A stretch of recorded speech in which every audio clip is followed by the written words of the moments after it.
இப்போதான் நம்ம சேனலுக்கு நீங்கள் முதல் முறையாக வரீங்கன்னா தயவுசெய்து கீழே இருக்கிற ரெட் கலர் சப்ஸ்கிரைப் பட்டன் அழுத்தி சப்ஸ்கிரைப் பண்ணிக்கோங்க. கூடவே அந்த பெல் பட்டன் அழுத்தி ஆள்னு கொடுத்துக்கோங்க.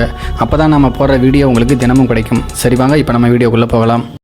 சேலம் மாவட்டம் ஆத்தூர் ஜோதி நகரை சேர்ந்த பாலசுப்ரமணியத்தின் மகள் உமா மகேஸ்வரி சென்னை அருகே சிறுசேரி சிப்காட் வளாகத்தில் இருக்கக்கூடிய ஒரு ஐடி நிறுவனத்தில் சாப்ட்வேர் என்ஜினியராக பணியாற்றி வந்தார். இதற்காக மேடவாக்கத்தில் ஒரு வீட்டில் தன்னுடைய தோழிகளுடன் உமா தங்கியிருந்தார்.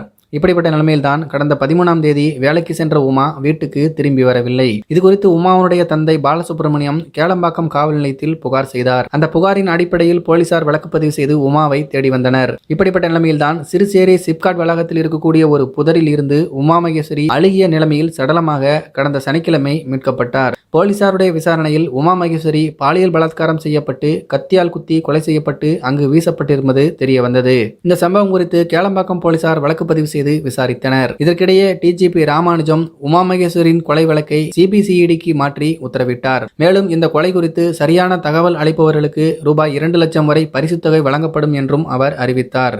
சம்பவம் நடந்த இடம், உமா மகேஸ்வரி பணியாற்றிய இடம், சுற்றுவட்டார பகுதிகளில் சுமார் 100க்கும் மேற்பட்ட போலீசார் விசாரணையில் ஈடுபட்டனர். இதில் பல தடயங்கள் கிடைத்தன.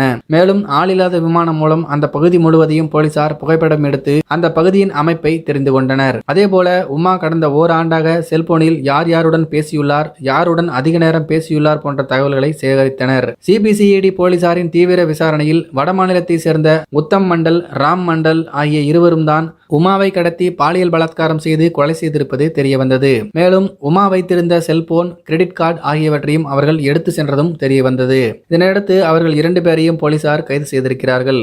மேலும் அவர்களிடமிருந்து உமாவுடைய செல்போன், கிரெடிட் கார்டு ஆகியவை பறிமுதல் செய்யப்பட்டுள்ளன. இருவரும் மேற்கு வங்க மாநிலத்தை சேர்ந்தவர்கள் என போலீஸ் தரப்பில் கூறப்படுகிறது. கைது செய்யப்பட்ட 2 பேரும் புதன்கிழமை மாலை விசாரணைக்கு உட்படுத்தப்படுகிறார்கள். பின்னர் 2 பேரும் நீதிமன்றத்தில் ஆஜர்படுத்தப்பட்டு சிறையில் அடைக்கப்படுகின்றனர். உமா மகேஸ்வரி கொலை செய்யப்பட்ட வழக்கில் கொலையாளிகளை துப்பு துலக்க செல்போன் உதவியாக இருந்துள்ளது. அதே சமயம் கொலையாளிகளை கைது செய்வதற்கு கிரெடிட் கார்டு பயன்பட்டுள்ளது.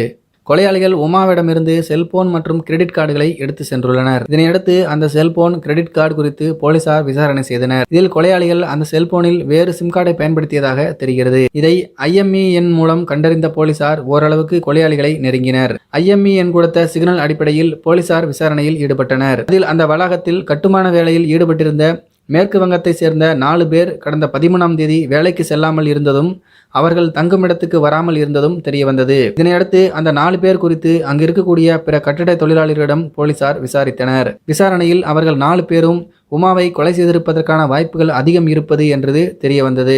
இப்படிப்பட்ட நிலைமையில்தான் அந்த கிரெடிட் கார்டு மூலம் ATM மையத்தில் பணம் எடுத்திருப்பதாக செவ்வாய்க்கிழமை காலை போலீசாருக்கு தகவல் கிடைத்தது. அந்த தகவலின் அடிப்படையில் மேற்கு வங்கத்தை சேர்ந்த உத்தம் மண்டல், ராம் மண்டல் ஆகிய இருவரையும் போலீசார் கல்பாக்கம் அருகே வைத்து கைது செய்திருக்கிறார்கள். போலீசார் விசாரணையில் அந்த குற்றவாளிகள் சொன்னது என்னவென்றால், நாங்கள் சிப்காட் வளாகத்தில் புதிதாக கட்டப்படும் கட்டடத்தில் வேலை செய்து வருகிறோம். சம்பவத்தன்று இரவு சிப்காட் வளாகம் வாயில் பகுதியில் நின்று கொண்டிருந்தோம்.